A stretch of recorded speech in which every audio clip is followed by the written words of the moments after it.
Guys, ಇವತ್ತು ನಾನಿದ್ದೀನಿ ತಡಿಮಾಲಂಗಿ ಗ್ರಾಮದಲ್ಲಿ. ಈ ಗ್ರಾಮದ ವಿಶೇಷತೆ ಏನಪ್ಪ ಅಂತಂದರೆ, ಅಲ್ಮೇಲಮ್ಮ ಅವರು ಮೈಸೂರು ಮಹಾರಾಜರಿಗೆ ಮಕ್ಕಳಾಗದೇ ಇರಲಿ, ಮಾಲಂಗಿ ಮಡುವಾಗಲಿ ಮತ್ತು ತಲಕಾಡು ಮರಳಾಗಲಿ ಅಂತ ಹೇಳಿ ನೀವು ಇಲ್ಲಿ ನೋಡ್ತಾ ಇದ್ದೀರಲ್ಲ, ಈ ಜಾಗದಿಂದನೇ ಹಾರಿ ಪ್ರಾಣ ಬಿಟ್ಟಿರ್ತಾರೆ. ಆ ಒಂದು ಐತಿಹಾಸಿಕ ಸ್ಥಳದಲ್ಲಿ ಇವತ್ತು ನಾನಿದ್ದೀನಿ. ಹಲೋ, ನಮಸ್ಕಾರ Karnataka, welcome back to my YouTube channel. ಎಲ್ಲರೂ ಹೇಗಿದ್ದೀರಾ? ನಾನಂತೂ ಸಿಕ್ಕಾಪಟ್ಟೆ ಆರಾಮಾಗಿದ್ದೀನಿ.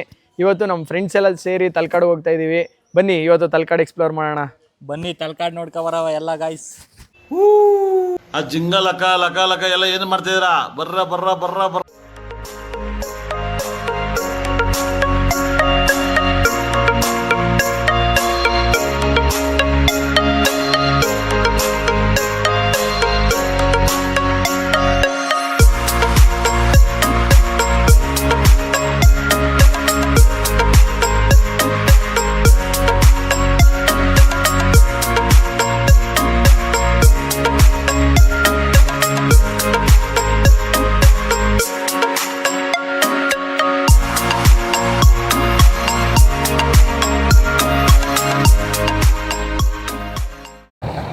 ಸ್ಮೈಲ್ ಮಾಡು. ಇಲ್ಲಿ ಆಮೇಲೆ ಅತ್ತಾಗಿ ತಗೊಂಡೋದ್ರ ತಗಿರಲ್ಲ, ನಿಮ್ಗೆ ಗೊತ್ತಾಗಲ್ಲ ಕಂಡ್ರಲ್ಲ.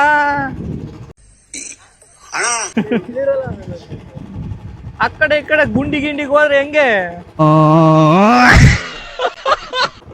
ಗೈಸ್, ಮಳೆ ಬಂದಾಗ ಇಲ್ಲೆಲ್ಲ ಒಳ್ಳೆ ನೀರು ಹರಿಯುತ್ತೆ ಅನ್ಕೊಬಿಡಿ. ಗೈಸ್ ನೋಡಿ, ನೀವು ನಾರ್ಮಲ್ ಆಗಿ ಆ ರೋಡಲ್ಲಿ ಓಡಾಡ್ಬೋದು, ಬಟ್ ಈ ಥರ ರೂಟ್ಗಳನ್ನ ನಿಮಗೆ ಯಾರು ತೋರ್ಸಕ್ಕೆ ಹೋಗಲ್ಲ. ಅಂಥ ಒಂದು ರೂಟಲ್ಲಿ ನಾನು ನಿಮ್ಮನ್ನು ಇವತ್ತು ತಲಕಾಡಿಗೆ ಕರ್ಕೊ ಹೋಗ್ತಾ ಇದ್ದೀನಿ. ನೋಡಿ ಗೈಸ್, ಆ ಕಡೆ ಕಾಣಿಸ್ತಾ ಇರೋದೇ ತಲಕಾಡು ಟೂರಿಸ್ಟ್ ಸ್ಪಾಟು. ನೋಡಿ, ಅಲ್ಲಿ ನೀವು ನೋಡ್ತಾ ಇರ್ಬೋದು. ನಾವೀಗ ಈ ಕಡೆ ಇದ್ದೀವಿ, ಈ ಶೋರಲ್ಲಿ. ಸೊ ಇಲ್ಲಿಂದ ನಾವು ಈಗ ದೋಣಿಲಿ ಹೋಗ್ಬೇಕು.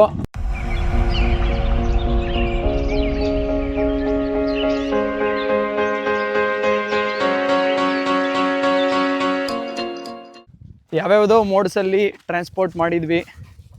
ಇವಾಗ ದೋಣಿಲಿ ಹೋಗೋಂಥ ಒಂದು ಆಪರ್ಚುನಿಟಿ ಸಿಕ್ಕಿದೆ. ಬನ್ನಿ, ದೋಣಿ ಎಕ್ಸ್ಪೀರಿಯನ್ಸ್ ಹೆಂಗಿರುತ್ತೆ ನೋಡೋಣ. ನಿಮ್ಮದು ಇದೇ ಊರ ತಡಿಮಾಲಂಗಿನಿಯಾ?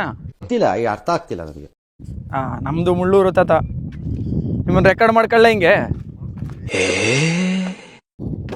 ಗೈಸ್. ನೋಡಿ, ಈ ಥರ ಕೊಪ್ಪರ್ಕೆಲ್ಲಿ ಕೂತ್ಕೊಳ್ಳೋದು. ಇರಿ ನಾನು ಒತ್ಕೊಬಿಡ್ತೀನಿ. ನೋಡಿ, ತಾತ ಇವತ್ತು ನಮ್ಮನ್ನ ಕೊಪ್ಪರ್ಕೆಲ್ಲಿ ಕರ್ಕ ಹೋಯ್ತವ್ರೆ. ಇವ್ರು ಗೊತ್ತಲ್ಲ, ಮೋಹನ್ ಸಕಲ ಕಲ ವಲ್ಲಭ, ಎಲ್ಲ ವಿದ್ಯೆ ಬಲ್ಲವ. ನಮ್ಮ ಸುಂದರ್ ತಾತ ಅವರು ಇವತ್ತು ನಮಗೆ ಅಲ್ಮೇಲಮ್ಮನ ಕತೆ ಹೇಳ್ತಾರೆ. ಬನ್ನಿ, ತಾತ ಏನು ಹೇಳ್ತಾರೆ ಕೇಳವ. ಅಲ್ಮೇಲಮ್ಮ ಮಂಗಮ್ಮ ಶಾಪ ಕೊಟ್ಟ ಸ್ಥಳ. ಅಲ್ಲಿ ಮಾಲಂಗಿ ಮಡುವಾಗಲಿ, ತಲಕಾಡು ಮರಳಾಗಲಿ, ಮೈಸೂರು ಅರಸರಿಗೆ ಮಕ್ಕಳಿಲ್ಲದೆ ಹೋಗಲಿ ಅಂತ ಅರಸಿ ಬಿದ್ದಿರೋ ಜಾಗ ಅದು. ಎಲ್ಲಿ ತಾತ ಬಿದ್ದಿರೋದು? ಅಲ್ಲಿ ಓಡ, ಅಲ್ಲಿ ಒಂದು ದೇವಸ್ಥಾನ ಮಡು ಅನ್ನೋದು ಅದೇ. ಅಲ್ಲಿ ದೇವಸ್ಥಾನ, ಅಲ್ಮೇಲಮ್ಮನ ದೇವಸ್ಥಾನ ಅದೇ. ಅಲ್ಲಿ ತಾತ ಒಂದು ಸುಳಿ ಐತಲ್ಲ, ಅಲ್ಲಿ ಒಂದಷ್ಟು ಎಷ್ಟು ಆಳ ಇರ್ಬೋದು? ಅಲ್ಲಿ ನೆಲ ಕಂಡು ಹಿಡ್ದಿಲ್ಲ, ಇಂದ ಸ್ವಲ್ಪನೆಲ್ಲ ಬಂದು ಗೌರ್ಮೆಂಟೇ ಇದು ಮಾಡ್ತು. ನಾವು ಎಷ್ಟೋ ಉದ್ಗಳ ತಗೊಬಿಟ್ರು ಆಗನಿದಿರ್ಲಿ. ಈ ವರ್ಷ ಏನಾರು ಆ ಮೊಳ್ಳು ತೋಡೋದಿಲ್ಲ ಫಿಲ್ಟರ್ ನೀರ್ಗೆ, ಆ ಮೊಳ್ಳು ಏನಾರು ಬಂದು ಕೂತ್ಕೊಂಡ್ರೆ ಸುಮಾರಾಗ ಮೈದಾನ ಕಾಯ್ತ ಅಂತ. ಗೈಸ್, ಇವಾಗ ನಾವು ಸದ್ಯಕ್ಕೆ ತಲಕಾಡು ಕಡೆ ರೀಚ್ ಆಗಿದ್ದೀವಿ. ನೀವು ಸುತ್ತ ನೋಡ್ತಾ ಇರ್ಬೋದು, ಫುಲ್ಲು ಮರಳಿದೆ. ಈಗ ಈ ಮರಳಲ್ಲಿ ನಡ್ಕೊ ಹೋಗ್ಬೇಕು. ಇದೊಂಥರ ಸಖತ್ ಎಕ್ಸ್ಪೀರಿಯನ್ಸ್ ಅನ್ಕೊಳ್ಳಿ. ಎಲ್ಲನೂ ಎಕ್ಸ್ಪೀರಿಯನ್ಸ್ ಮಾಡಬೇಕು. ಆದರೆ ಬಿಸಿಲು ಸಖತ್ತಾಗಿದೆ. ಮೋಸ್ಟ್ಲಿ ಕಪ್ಪಾಗ್ಬಿಡ್ತೀನಿ ಅನಿಸುತ್ತೆ. ಪರವಾಗಿಲ್ಲ, ನಿಮಗೋಸ್ಕರ ಕಪ್ಪಾದರೂ ಚಿಂತೆ ಇಲ್ಲ. ಎಲ್ಲನೂ ಡೀಟೇಲ್ ಆಗಿ ತೋರಿಸ್ಬೇಕು ಅನ್ನೋ ಆಸೆ ನಂದು. ಮೋಹನ್, ಹೆಂಗಿತ್ತು ದೋಣಿ ಎಕ್ಸ್ಪೀರಿಯನ್ಸು? ಈ ದೋಣಿ ಎಕ್ಸ್ಪೀರಿಯನ್ಸ್ ಎಲ್ಲ ನಾವು ಆವಾಗಲೇ ಮಾಡಿಬಿಟ್ಟಿದ್ದೀವಿ. ಇವಾಗ ಬರೋವ್ರಿಗೆ ಒಂದು ಒಳ್ಳೆ ಎಕ್ಸ್ಪೀರಿಯನ್ಸ್ ಬೇಕು ಅಂತಂದರೆ ತಲಕಾಡಿಗೆ ಬರೋಕ್ಕೆ ದೋಣಿನ ಟ್ರೈ ಮಾಡಬೇಕು. ಹೌದಾ? ಹೌದು. ಬೈಕಲ್ಲಿ, ಬಸ್ಸಲ್ಲಿ, ಕಾರಲ್ಲಿ ಯಾರು ಬೇಕಾದ್ರೂ ಬರ್ತಾರೆ. ಹೌದು. ಈ ಥರ ಬನ್ನಿ ಅಂತ ನೀ ಹೇಳ್ತಾ ಇದೀಯ. ಬನ್ನಿ ಆ ಕಡೆ ಹತ್ತಿ ದೋಣಿನ. ಇಲ್ಲಿ ನೋಡಿ ಎಷ್ಟು ಚೆನ್ನಾಗೈತೆ. ಒಂದು ರೌಂಡ್ ಸುತ್ಕೊಂಡು ಬರ್ರಿ. ಕಾಡಲ್ಲಿ ಹೋದಂಗೆ ಐತೈತೆ ಫೀಲು. ಸೋಮು, ನಿಂಗೆ ಹೆಂಗೆ ಅನಿಸ್ತು ದೋಣಿ ಎಕ್ಸ್ಪೀರಿಯನ್ಸು? ನಾವು ಸಕ್ಕದಾಗಿ ಅನಿಸ್ತು. ನೀವು ಫುಲ್ ಪಂಟ್ರಲ್ವ ಇದ್ರಲ್ಲೆಲ್ಲ? ಇಲ್ಲೆಲ್ಲ ನಾವು ಪಂಟ್ರೆ ಅಷ್ಟೊಂದಿಲ್ಲ. ಗೈಸ್ ನೋಡಿ, ನಾವಿಲ್ಲಿ ಬರ್ತಾ ಇದ್ವಿ, ಒಂದು ಮರ ಬಿದ್ದೋಗ್ಬಿಟ್ಟೈತೆ. ಇದು ಯಾವ ಮರ ಅಂತ ಗೊತ್ತಿದ್ರೆ ಕಮೆಂಟ್ ಮಾಡಿ. ನಮಗಂತೂ ಗೊತ್ತಾಯ್ತಿಲ್ಲ. ಕಮೆಂಟ್ ಮಾಡಿದವ್ರಿಗೆ ನಮ್ಮ ಮೋಹನ್ ಕಡೆಯಿಂದ ಸೂಕ್ತ ಬಹುಮಾನ ಇರುತ್ತೆ. ಸೋಮ ನೀ ಏನು ಕೊಡಿಸ್ತೀಯಾ ಸರಿಯಾಗಿ ಕಮೆಂಟ್ ಮಾಡಿದವ್ರಿಗೆ? Dairy milk chocolate. ನಮ್ಮ ಮೋಹನ್ ಕಡೆಯಿಂದ ಕಮೆಂಟ್ ಸರಿ ಮಾಡಿದವ್ರಿಗೆ ಡೈರಿ ಮಿಲ್ಕ್ ಚಾಕ್ಲೇಟ್ ಅಂತೆ.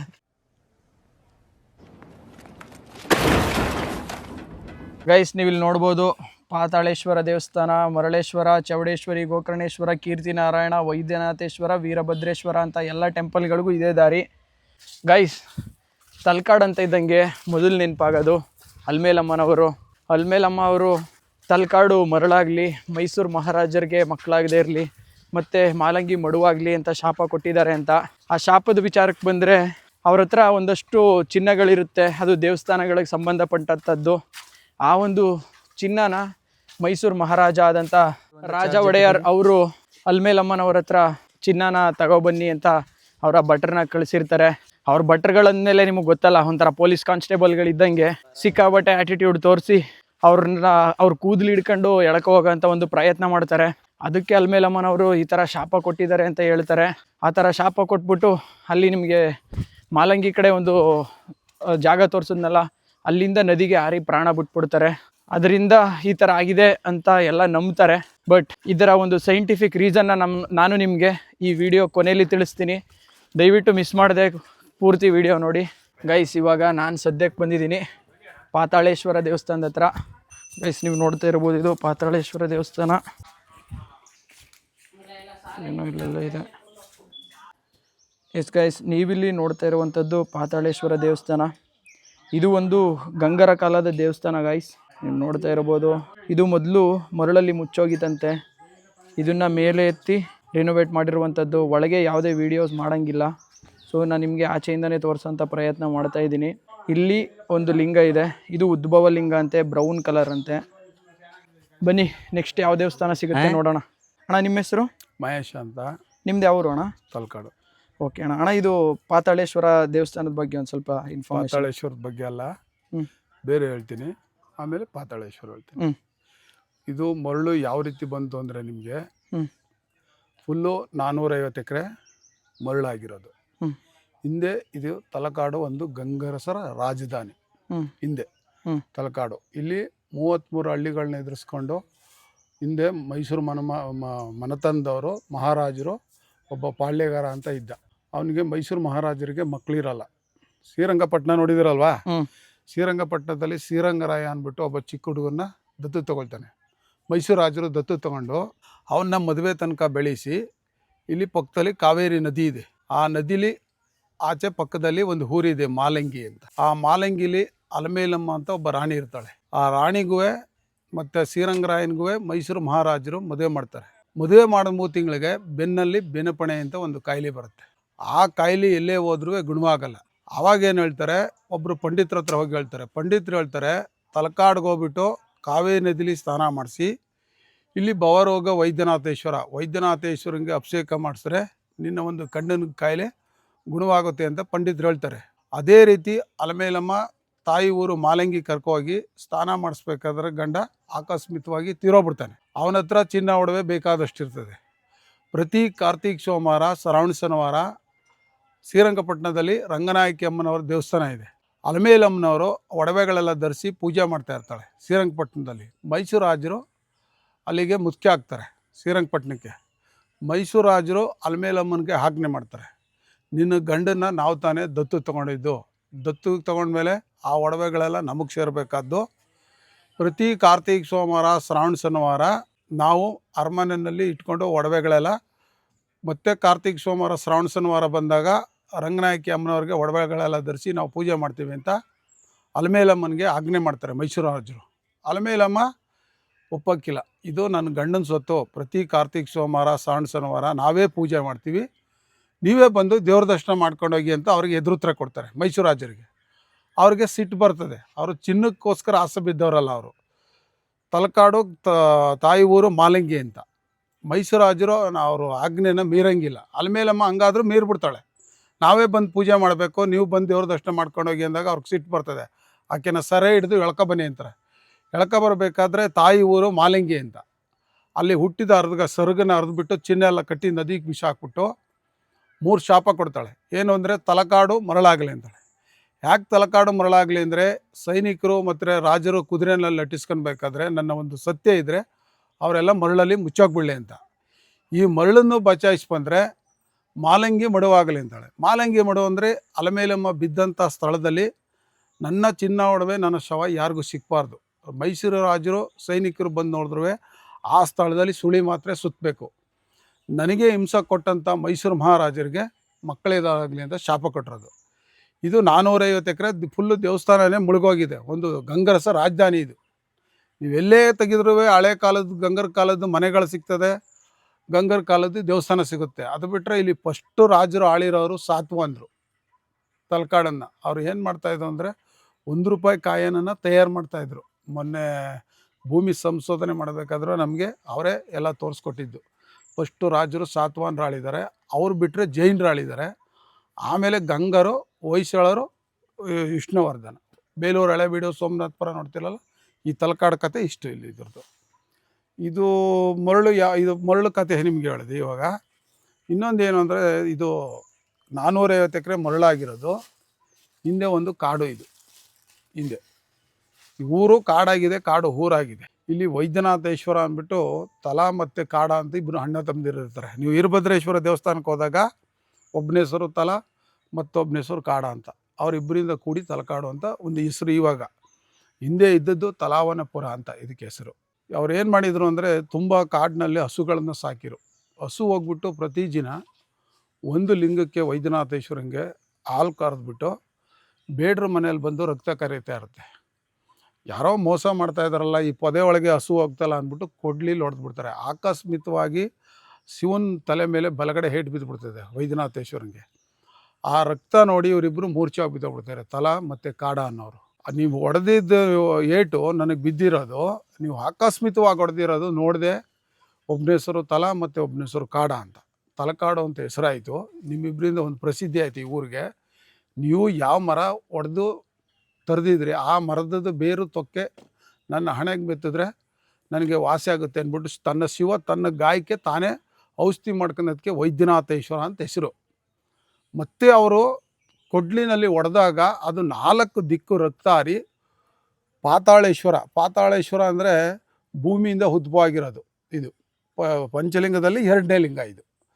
ಆ ಕೊಡ್ಲಿಯಿಂದ ಹೊಡೆದಾಗ 4 ದಿಕ್ಕು ರಕ್ತ ಹಾರಿಯಿಂದ ಬ್ರೌನ್ ಕಲರ್ ಲಿಂಗ ಇದು. 3ನೇದು ಇದು ಮರಳೇಶ್ವರ, 4ನೇದು ಮುಡ್ತರ ಮಲ್ಲಿಕಾರ್ಜುನೇಶ್ವರ, 5ನೇದು ಅರ್ಕನಾಥೇಶ್ವರ ಅಂತ. ಇವು 4 ದೇವ್ರನ್ನ ಅರ್ಚನೆ ಮಾಡಿ ಅಲ್ಲಿ ಅರ್ಕೆ ಒಪ್ಪಿಸ್ಬಿಡೋದು.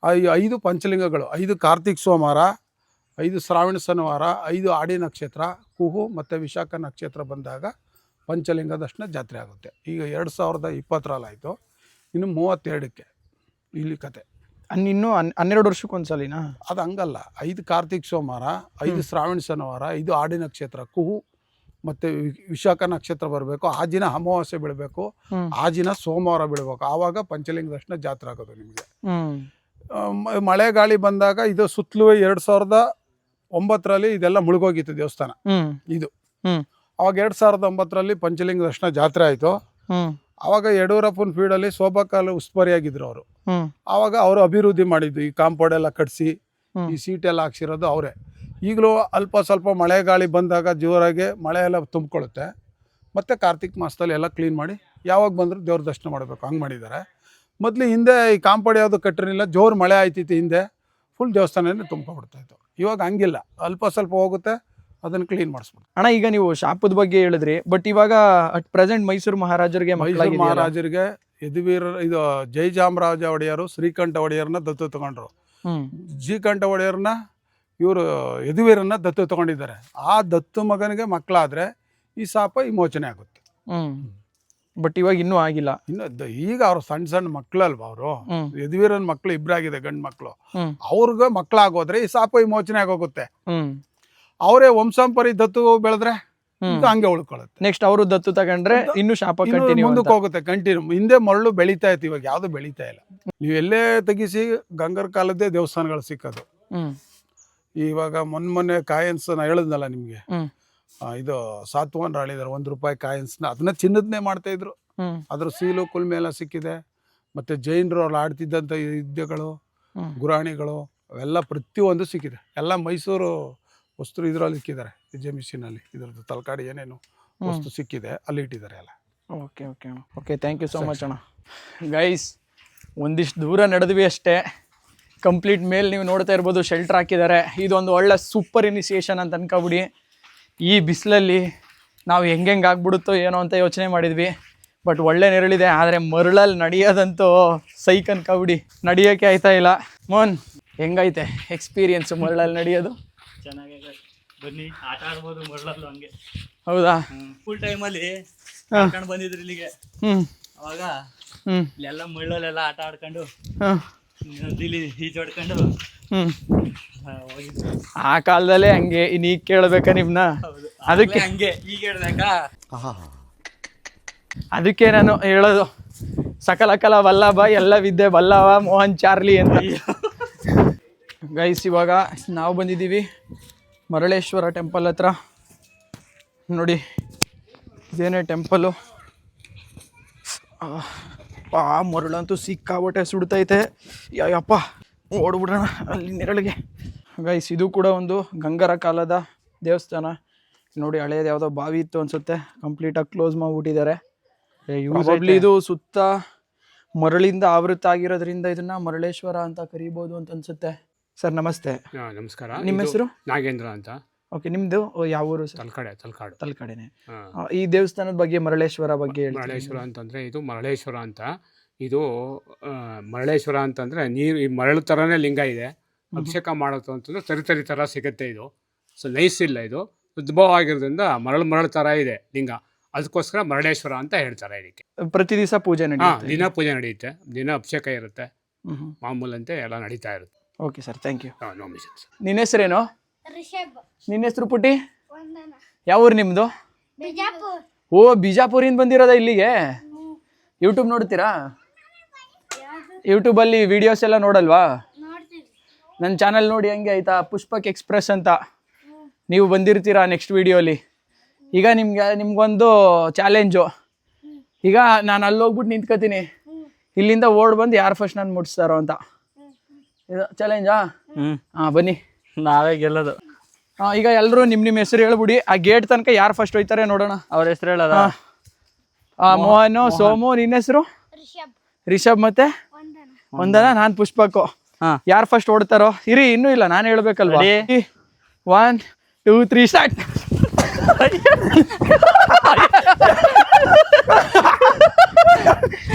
ನಾನೇ ಫಸ್ಟ್. Congratulation brother. ಎರಡು ಜಾಗದಲ್ಲಿ ಬೀಳ್ತಿದೆ, ಆದ್ರೆ ಆಗಲ್ಲ. ಹೋಗಿ.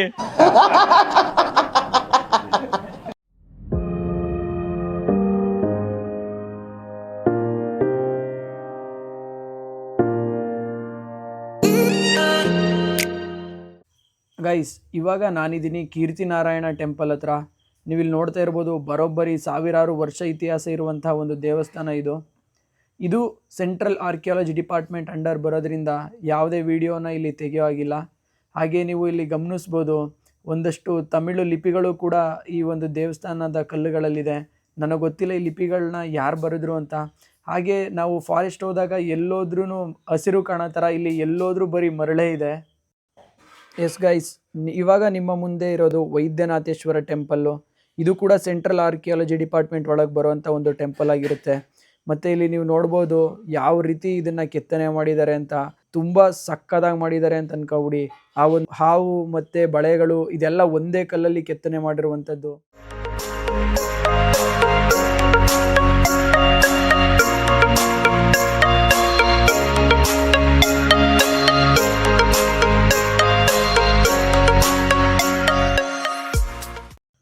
ನೀವೇನಾದರೂ ನಿಮ್ಮ ಫ್ಯಾಮಿಲಿ ಫ್ರೆಂಡ್ಸ್ ಜೊತೆ ಒಂದು ಡೇ ಔಟ್ಗೆ ಪ್ಲ್ಯಾನ್ ಮಾಡ್ತಾಯಿದ್ರೆ ತಲಕಾಡು ನಿಮಗೆ ಒಂದು ಬೆಸ್ಟ್ ಆಪ್ಷನ್ ಆಗ್ಬೋದು. ನೀವು ಇಲ್ಲಿ ನೋಡ್ತಾ ಇರ್ಬೋದು, ಇದು ಕಾವೇರಿ ರಿವರು. ಇಲ್ಲಿ ಮಕ್ಕಳ ಜೊತೆ ಚೆನ್ನಾಗಿ ಆಟ ಆಡ್ಬೋದು. ಮತ್ತು ನೀವು ಮೈಸೂರಿಂದನೇ ಆಗಲಿ ಅಥವಾ ಬ್ಯಾಂಗ್ಳೂರಿಂದನೇ ಆಗಲಿ ಟ್ರಾವೆಲ್ ಮಾಡ್ತಿದ್ದೀನಿ ಅಂತಂದರೆ ಆರಾಮಾಗಿ ಒಂದು ದಿವಸದಲ್ಲಿ ಟ್ರಾವೆಲ್ ಮಾಡುವಂಥ ಒಂದು ಪ್ಲೇಸ್ ಆಗಿರುತ್ತೆ. ಹಾಗೆ ನೀರಲ್ಲಿ ಆಟ ಆಡುವಾಗ ದಯವಿಟ್ಟು ಹುಷಾರಾಗಿರಿ. ಗೌರ್ನಮೆಂಟ್ ಕೊಟ್ಟಿರುವಂಥ ಒಂದು ಪ್ರೋಟೋಕಾಲ್ನ ದಯವಿಟ್ಟು ಮಿಸ್ ಮಾಡದೆ ಪಾಲಿಸಿ. ಗೈಸ್, ನಾನು ತಲಕಾಡು ಬಗ್ಗೆ ವಿಡಿಯೋ ಮಾಡಬೇಕು ಅಂತಂದಾಗ ಒಂದಷ್ಟು ಹೋಮ್ವರ್ಕ್ ಮಾಡಿದೆ, ಒಂದಷ್ಟು ವೀಡಿಯೋಸ್ಗಳನ್ನ ನೋಡಿದೆ, ಇದ್ರ ಬಗ್ಗೆ ಇನ್ಫಾರ್ಮೇಷನ್ನ ಗ್ಯಾದರ್ ಮಾಡೋಕ್ಕೆ ಟ್ರೈ ಮಾಡಿದೆ.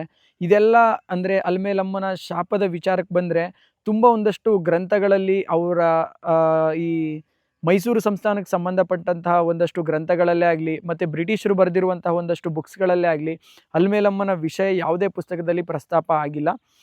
ನಂತರ ಈ ಕಾವೇರಿ ರಿವರ್ ಏನಿದೆ ಅದು 17ನೇ ಶತಮಾನದಲ್ಲಿ ತಾನು ಹರಿತಾ ಇದ್ದಂಥ ದಿಕ್ಕನ್ನು 75 ಡಿಗ್ರೀಸಲ್ಲಿ ಡಿವಿಯೇಟ್ ಮಾಡಿದಾಗ ಈ ಕಡೆ ಸುಳಿಗಳು ಸೃಷ್ಟಿಯಾಗುತ್ತೆ ಮತ್ತು ಆ ಕಡೆ ಮರಳಾಗುತ್ತೆ. ನಂತರ ಮತ್ತು ಇನ್ನು ಮೈಸೂರು ಮಹಾರಾಜರಿಗೆ ಮಕ್ಕಳಾಗುವ ವಿಷಯಕ್ಕೆ ಬಂದರೆ ಲಾರ್ಡ್ ಡಾಲೌಸಿ ಅವರು ವೈಸ್ರಾಯ್ ಆಯ್ತಾರೆ. ಅವರು ವೈಸ್ರಾಯ್ ಆಗಿದ್ದ ಸಂದರ್ಭದಲ್ಲಿ ದತ್ತು ಮಕ್ಕಳಿಗೆ ಹಕ್ಕಿಲ್ಲ. ಲೈಕ್ ಯಾವ ರಾಜರಿಗೆ ಮಕ್ಕಳಿರಲ್ವ, ಸ್ವಂತ ಮಕ್ಕಳಿರಲ್ವ, ಅವರ ರಾಜ್ಯನ ಬ್ರಿಟಿಷರು ವಾಪಸ್ ತಗೋತಾ ಇರ್ತಾರೆ. ಅಂಥ ಸಂದರ್ಭದಲ್ಲಿ ಆಗ ಮೈಸೂರಿನ ಮಹಾರಾಜ ಆಗಿದ್ದಂತಹ ಮುಮ್ಮಡಿ ಕೃಷ್ಣರಾಜ ಒಡೆಯರ್ ಅವರು ನಮ್ಮ ಕುಟುಂಬಕ್ಕೆ ಒಂದು ಶಾಪ ಇದೆ ಅಂತ ಅಲ್ಮೇಲಮ್ಮನವರ ವಿಚಾರನ ಪ್ರಸ್ತಾಪ ಮಾಡ್ತಾರೆ. ಅದರಿಂದ ಈ ಒಂದು ವಿಷಯಗಳು ಬಂತು ಅಂತ ಒಂದಷ್ಟು ರಿಸರ್ಚ್ಗಳನ್ನ ಮತ್ತು ಪ್ರೊಫೆಸರ್ ನಂಜರಾಜ್ ಅರಸ್ ಅವರ ವೀಡಿಯೋಸ್ನ ನೋಡಿದಾಗ ನನಗೆ ಗೊತ್ತಾಯಿತು. ಸೊ ಇದ್ರ ಬಗ್ಗೆ ಒಂದು ಕನ್ಕ್ಲೂಷನ್ ಕೊಡೋಷ್ಟು ದೊಡ್ಡ ವ್ಯಕ್ತಿ ನಾನಲ್ಲ. ಖಂಡಿತವಾಗ್ಲೂ ನಿಮಗೇನಾದರೂ ಇದ್ರ ಬಗ್ಗೆ ಗೊತ್ತಿದ್ದರೆ ಕಮೆಂಟಲ್ಲಿ ತಿಳಿಸಿ. ಈ ವಿಡಿಯೋ ನಿಮಗೆ ಇಷ್ಟ ಆಗಿದೆ ಅಂತ ಅನ್ಕೋತೀನಿ. ವಿಡಿಯೋ ಇಷ್ಟ ಆಗಿದರೆ ಲೈಕ್ ಮಾಡಿ, ಶೇರ್ ಮಾಡಿ. ಹಾಗೆ ಇನ್ನೂ ಯಾರು ನನ್ನ ಚಾನಲ್ಗೆ ಸಬ್ಸ್ಕ್ರೈಬ್ ಮಾಡಿಲ್ವೋ ಸಬ್ಸ್ಕ್ರೈಬ್ ಮಾಡ್ಕೊಳ್ಳಿ ಅಂತ ಹೇಳ್ತಾ ಇವತ್ತಿನ ವಿಡಿಯೋ ಮುಗಿಸ್ತಾ ಇದ್ದೀನಿ. ಜೈ ಹಿಂದ್, ಜೈ ಕರ್ನಾಟಕ ಮಾತೆ.